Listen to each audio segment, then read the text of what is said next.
Señor presidente, este año conmemoramos el 75 aniversario de nuestra Constitución política. Conviene recordar, señor presidente, el mandato contenido en el artículo 11 que dice: los funcionarios públicos son simples depositarios de la autoridad. Están obligados a cumplir los deberes de la ley que la ley les impone y no pueden arrogarse facultades no concedidas en ella. Ese principio de sujeción a la ley que nos ata a usted y a mí y a todos los que hemos de servir a la patria ha estado presente en nuestras diversas cartas fundamentales desde el Pacto de Concordia, aprobado en el nacimiento de nuestra independencia hace más de 200 años.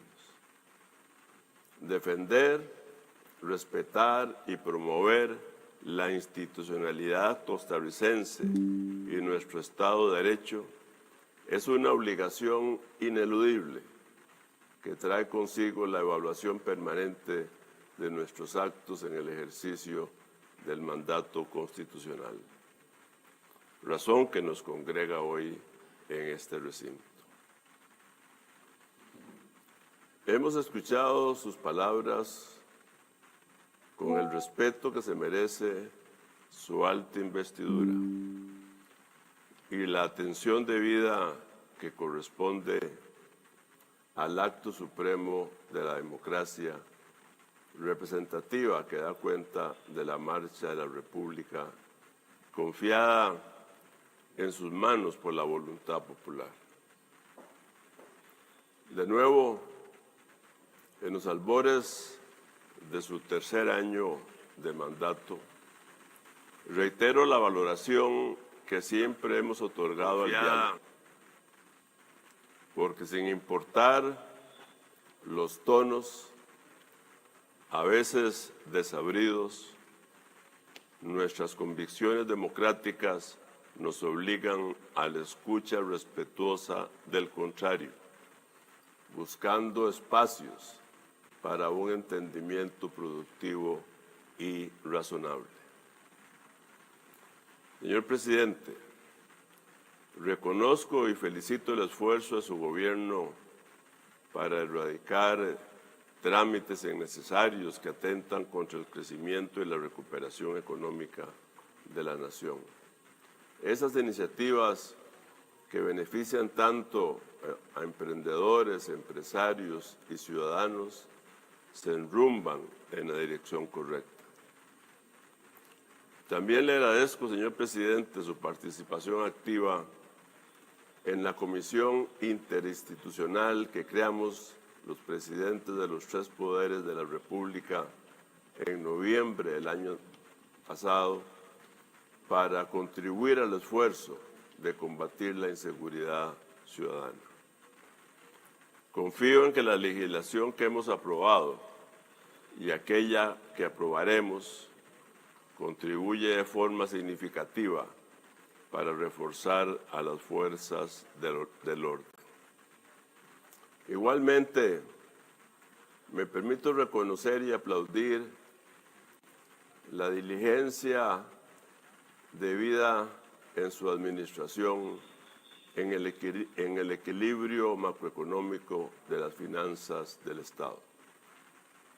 Eso ha merecido para Costa Rica un sensible mejoramiento de las condiciones del riesgo país y una mejor calificación de las emisiones soberanas de deuda pública para obtener condiciones financieras más atractivas para la inversión pública y privada.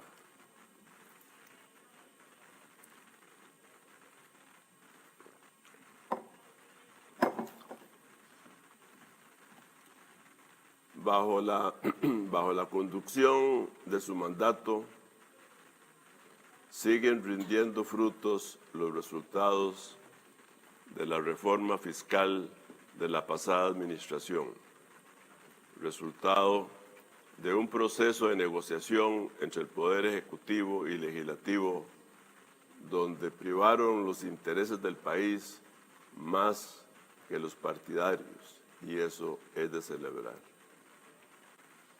Poco a poco se ha ido soltando la soga asfixiante de la deuda pública y el déficit fiscal.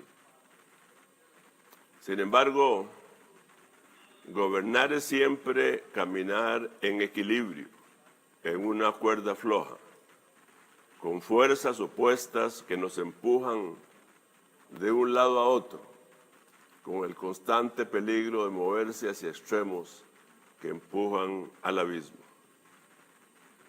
Por una parte, lo social sin sustento fiscal es insostenible, y por la otra, el equilibrio fiscal sin inversión social es peligroso y además es inhumano.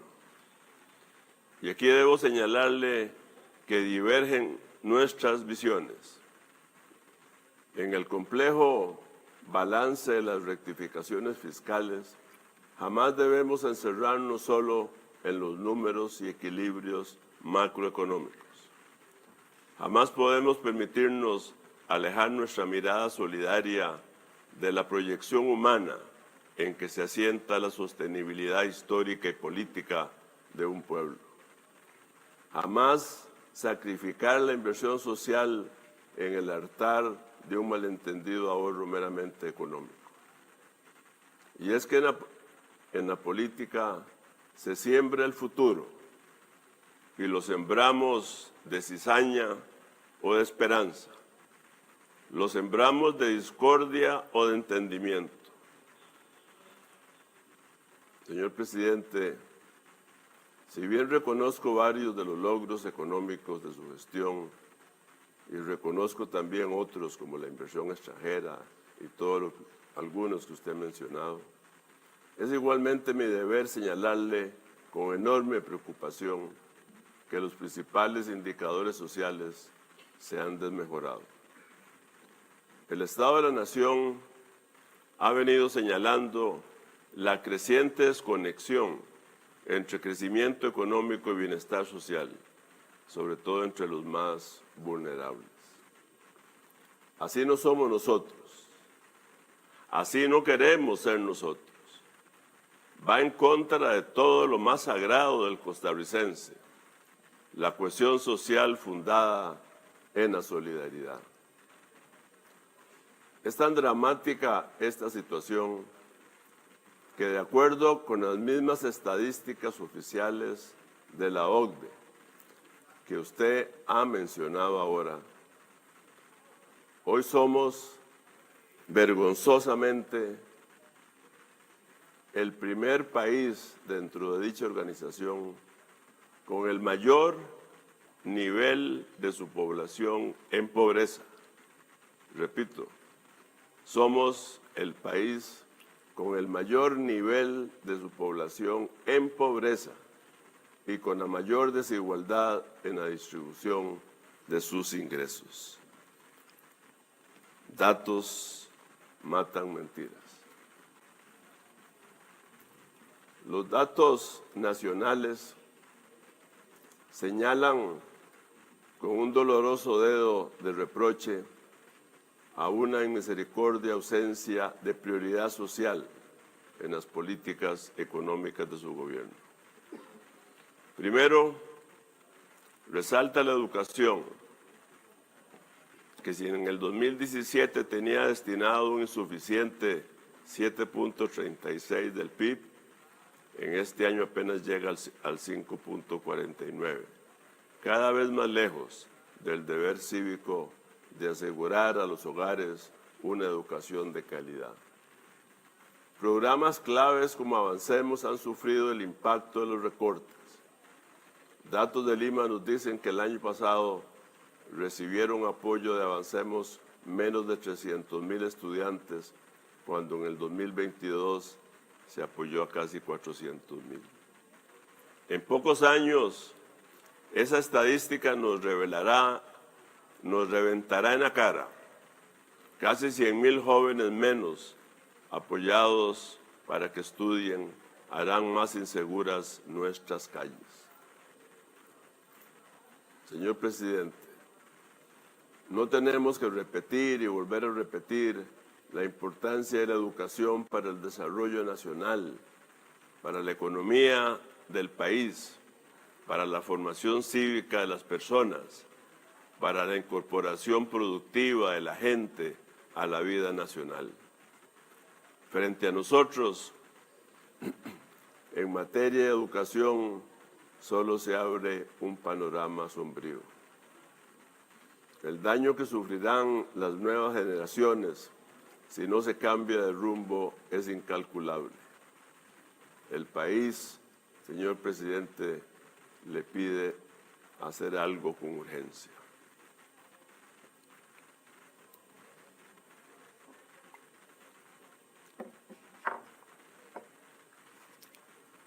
En segundo lugar, no existe argumento alguno que pudiera justificar que la red de cuidado se haya estancado, que cada vez cubra menos hogares y que además, y aquí el dolor indigna, que recortaron el 16% de los recursos para cada menor atendido.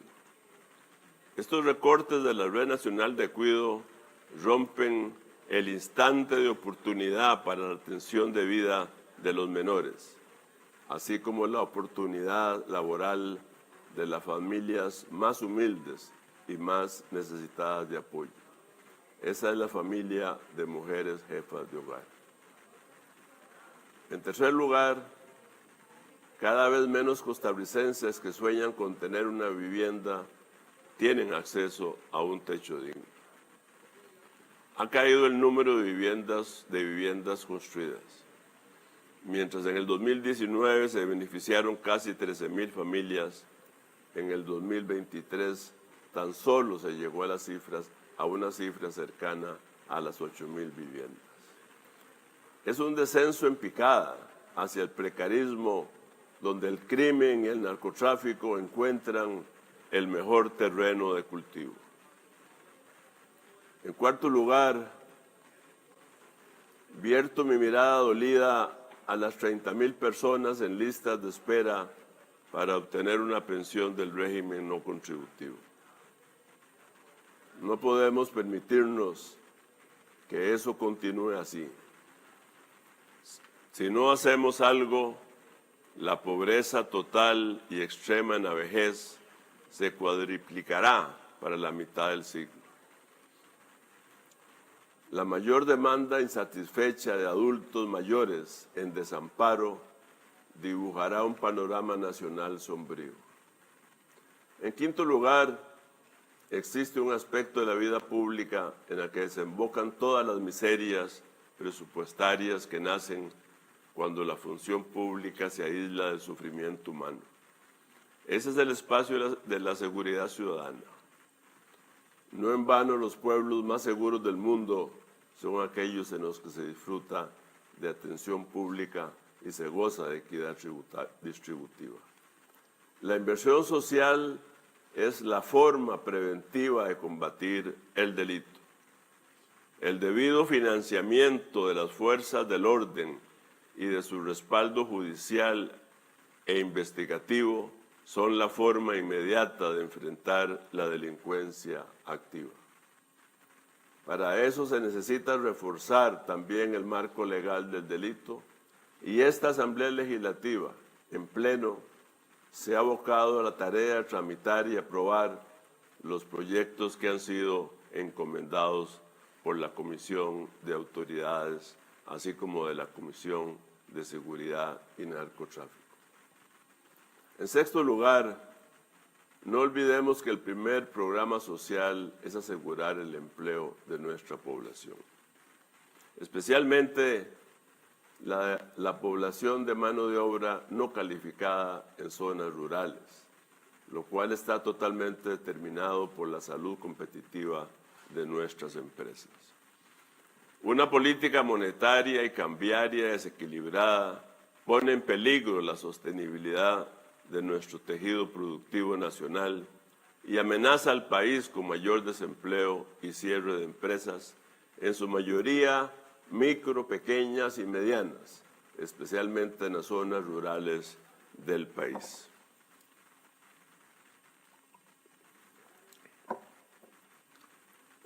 Señor presidente, además de los puntos anteriormente señalados, me veo en la obligación de referirme a su pretensión de utilizar el referéndum para someter a la consulta popular una serie de iniciativas de su interés. Créame que conozco bien la figura del referéndum, pues soy quizás la única persona presente en este salón que ha negociado de forma exitosa con la Asamblea Legislativa la llamada a una consulta popular.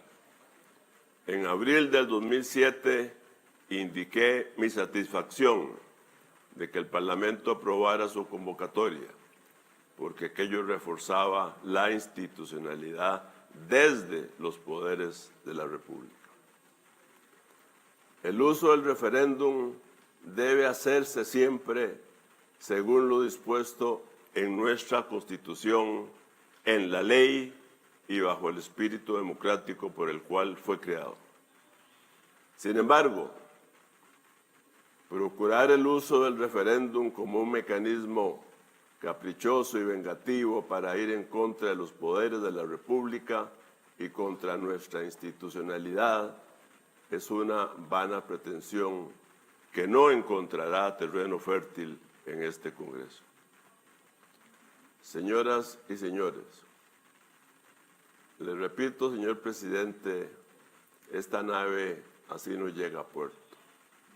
Usted ha sido el capitán designado por el voto popular y es su responsabilidad dejarnos más cerca de nuestros sueños de bienestar. Por eso no está fuera de lugar entender que la barca en que todos navegamos se encuentra en alta mar.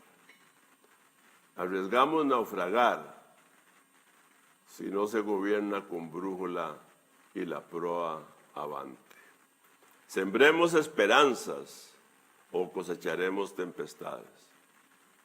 Desde la Asamblea Legislativa, reiteradamente le extendí mi mano para construir ventanas de esperanza. Sin embargo,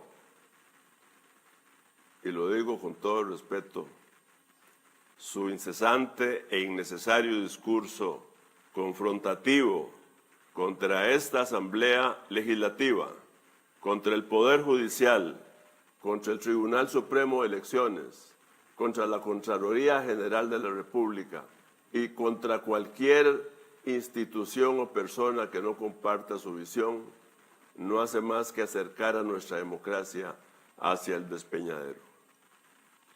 Este Parlamento no va a permitir que nadie socave nuestro Estado de Derecho y nuestra democracia.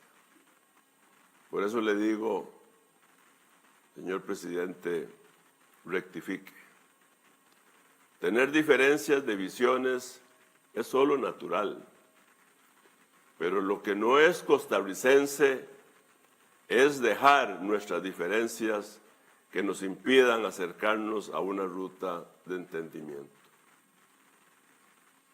Yo, señor presidente, nunca he permitido que las diferencias me impidan la escucha respetuosa y llegar a acuerdos por el bien común.